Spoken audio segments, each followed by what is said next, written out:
E a gente fala agora sobre um sistema que monitora a circulação de variantes da Covid-19 aqui na capital paulista.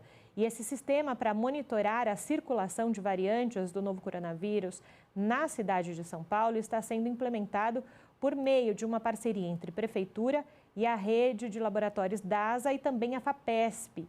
E sobre esse assunto, a gente conversa agora com Esther Sabino. Ela é professora associada da Faculdade de Medicina da USP e coordena também essa iniciativa. Bom dia, professora. Bem-vinda ao Jornal da Rede Alesp. Bom dia, é um prazer estar aqui com vocês. O prazer é nosso, viu, professora Esther? E justamente falando sobre o monitorar a circulação dessas variantes, né? Também o Instituto Butantan vai lançar um boletim epidemiológico e disse de 19 variantes em todo o estado. Mas eu gostaria que a senhora começasse falando para a gente sobre esse projeto da cidade de São Paulo, de monitorar a cidade de São Paulo. Então, a cidade de São Paulo é muito importante ser monitorada, porque vários os aeroportos principais do país estão aqui, e eu acho que também é importante essa colaboração das diversas áreas, aqui no caso, a vigilância da cidade de São Paulo, o laboratório DASA, que faz parte do diagnóstico para a Prefeitura, a Universidade de São Paulo, com o apoio da FAPESP. Então, eu acho que essa união é muito importante, a gente tem que juntar esforços com os diversos grupos, também é muito importante o trabalho que o Butantan tem feito, eles fazem muitos testes, são responsáveis por um grande número de testes no estado de São Paulo, então também têm a capacidade de gerar dados relacionados às linhagens. Então, todo esse esforço de vários grupos é muito importante que seja feito em paralelo e em colaboração. E essa notícia está no site do governo do estado de São Paulo, falando, né, como será, então, essa análise. É uma análise semanal, não é, professora? Eu gostaria que a senhora contasse para quem está em casa como é que vai funcionar, então, essa análise, quem, né, vai fazer essa análise, como serão divulgados, ou se a população terá acesso a essa informação, ou apenas a administração pública, para entender como vai cuidar da Covid-19 aqui no estado, na cidade de São Paulo, a partir de agora. Então, esse foi um desenho feito pelo professor Carlos Fortaleza, da Unesp. Ele é um epidemiologista que desenha estudos espaciais. Então, a cidade foi dividida em regiões, nós pegaremos em torno de 384 amostras que representam a população em cada uma dessas regiões, e faremos isso toda semana.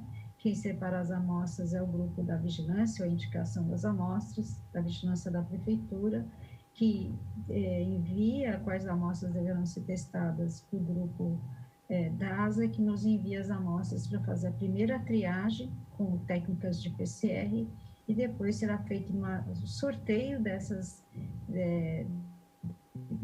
amostras para um sequenciamento mais detalhado. Agora, professora... Então, a ideia é que torne relatório... Pode continuar, professora, desculpa. Então, a ideia, respondendo à sua pergunta, é que os dados nos enviados para a prefeitura, colocados em relatórios, e a gente quer fazer isso o mais brevemente possível, e também no formato de trabalhos científicos. Professora, quando eu faço, então, essa análise, eu faço esse monitoramento, esse rastreamento, né, principalmente dessas novas variantes, e entrego, então, esses dados para a administração pública, até para que as pessoas que estão em casa entendam, né, o quanto esse trabalho de vocês vai refletir, então, também no trabalho de como a saúde vai cuidar dos seus aqui na cidade. Exatamente. A resposta a uma epidemia é um conjunto de fatores, e esse é um deles. É muito importante que exista harmonia e troca de informação entre os diversos grupos para que se possa fazer as melhores políticas de resposta a uma epidemia. Então, nós estamos trabalhando nesse sentido de organizar redes colaborativas na cidade. Agora, uma outra questão, né, a senhora falou dessa colaboração. No momento de pandemia em que todos os setores vão entendendo, conforme ela vai acontecendo, como devem agir, quando se fala em colaboração de ciência e ação, né, porque é isso que a gente está vendo agora com esse sistema que já está monitorando a circulação de variantes. A gente une a ciência com a efetividade daquilo como a administração pública pode cuidar, então, desse momento de pandemia por aqui. É exatamente isso. E nós temos a sorte de ter uma agência como a FAPESP, que tem a rapidez e consegue organizar os grupos científicos no estado de São Paulo. E toda essa rapidez, desde o começo, o nosso grupo conseguiu fazer por conta dessa programação da FAPESP, dos projetos que vinham já sendo desenvolvidos. Então, ao juntar as pessoas, a gente chega muito mais longe. Eu acho que é essa a mensagem. Um outro dado muito interessante que a gente tem aqui é que, como a senhora nos disse, né, essas amostras, elas vão passar, então, serão submetidas a um teste de RT-PCR, capaz de identificar, então, essas 5 cepas, né, que a gente está falando do Reino Unido, sul-africana, da Índia, de Manaus, e uma que a gente tem, a Zeta P2, né, do Rio de Janeiro. Caso o resultado seja negativo, para todas, a amostra será sequenciada. Eu gostaria que a senhora falasse dessa questão da sequência, que a senhora foi uma das pioneiras no sequenciamento, né, dessa questão da Covid-19 por aqui, para identificar essa linhagem. Eu gostaria que a senhora contasse para quem nos assiste, né, o quanto também sequenciar, entender dela também lá na frente fica eficiente para o combate da pandemia. Então, nós precisamos estar muito atentos para o surgimento de novas linhagens que possam trazer algum problema. Não é tão simples, o fato de você achar uma linhagem nova não quer dizer que ela vai causar um problema, mas a gente precisa estar atento, por isso iremos sequenciar essas amostras que não puderem ser classificadas pelo teste PCR. Também nós vamos sequenciar parte das amostras que puderam ser tipadas para entender como está evoluindo essas outras cepas conhecidas. Então, é importante o dado completo, o número maior possível de amostras nos permite dar mais segurança, se, por exemplo, está sendo introduzida a linhagem indiana aqui na nossa cidade, e também se a atual linhagem, que é a P1, está evoluindo de alguma forma para alguma sublinhagem que poderia trazer novos problemas. Então, as questões são muito importantes e elas precisam ser respondidas mais próximo, tempo real, quer dizer, a gente precisa tentar dar as respostas rapidamente e não meses depois. Tá? O objetivo desse projeto é tentar fazer a resposta ficar em tempo real.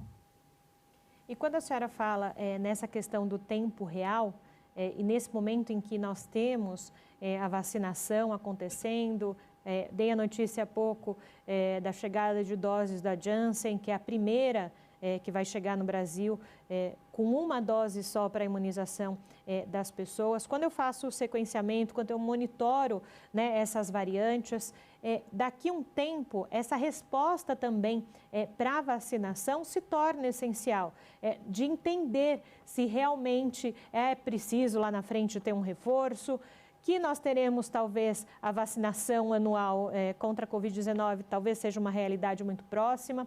Nesse sentido, né, do quanto esse monitoramento, ele também lá na frente para a questão de vacinação é importante. É muito importante também, por isso que é tão importante estar trabalhando em conjunto com a vigilância, porque não basta sequenciar, a gente precisa sequenciar e ter parte dos dados, por exemplo, se aquela amostra está vindo de uma pessoa que foi ou não vacinada. Tendo um grande número de amostras sendo testadas para as quais a gente sabe o status vacinal, fica muito mais fácil fazer a análise. Então, é muito importante juntar os dados epidemiológicos, a história de vacina com o sequenciamento. E aí sim a gente pode concluir qual linhagem está escapando, se existe alguma coisa que sugira a necessidade de revacinar e, principalmente, o que precisa estar nessa nova vacina. Se a gente precisa desenhar uma vacina com uma nova linhagem, por exemplo. A gente vai vendo, né, para quem está em casa acompanhando agora a nossa entrevista com a Esther Sabino, o quanto, né, se debruçar nesse sequenciamento da Covid-19, o quanto se debruçar com a ciência auxilia, né, na tomada de decisão, porque a gente está falando disso, né, professora, da tomada de decisão em tempo real. A gente está numa luta contra o tempo, contra essa pandemia, né, para tentar amenizar todos os efeitos, né? Quando a senhora diz tempo real, é isso, né? É você usar a ciência a favor desse tempo que parece que vai ficar escasso. Exatamente, a gente tem que tomar atitudes e a resposta a uma epidemia depende muito disso, de você ter os melhores dados e ter uma resposta em conjunto. Tudo é importante os testes, é importante a comunicação à população, é importante as medidas, quando é necessário, as medidas de restrição são extremamente importantes.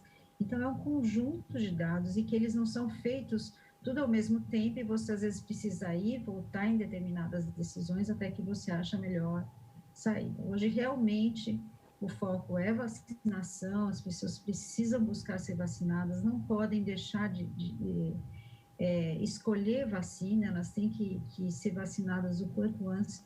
Isso vai ser muito importante daqui para frente, para a gente conseguir diminuir a taxa de transmissão na nossa população. Professora, para a gente encerrar a nossa entrevista, eu não posso deixar que a senhora conte para quem nos assiste agora o papel fundamental do Instituto de Medicina Tropical aqui para o Brasil. Eu fico contente de poder ter contribuído. A Universidade de São Paulo, um conjunto de professores, não sou só eu, são pessoas em várias áreas. E o Instituto é um instituto que já tem 60 anos, ele está dedicado a doenças negligenciadas, e isso é uma área muito importante do conhecimento que a gente precisa apoiar. E eu fico feliz que a gente tenha podido contribuir para essa respostas nessa epidemia. Perfeito, professora, muito obrigada, viu, pela sua entrevista hoje aqui ao Jornal da Rede Alesp. Bom trabalho por aí. Obrigada.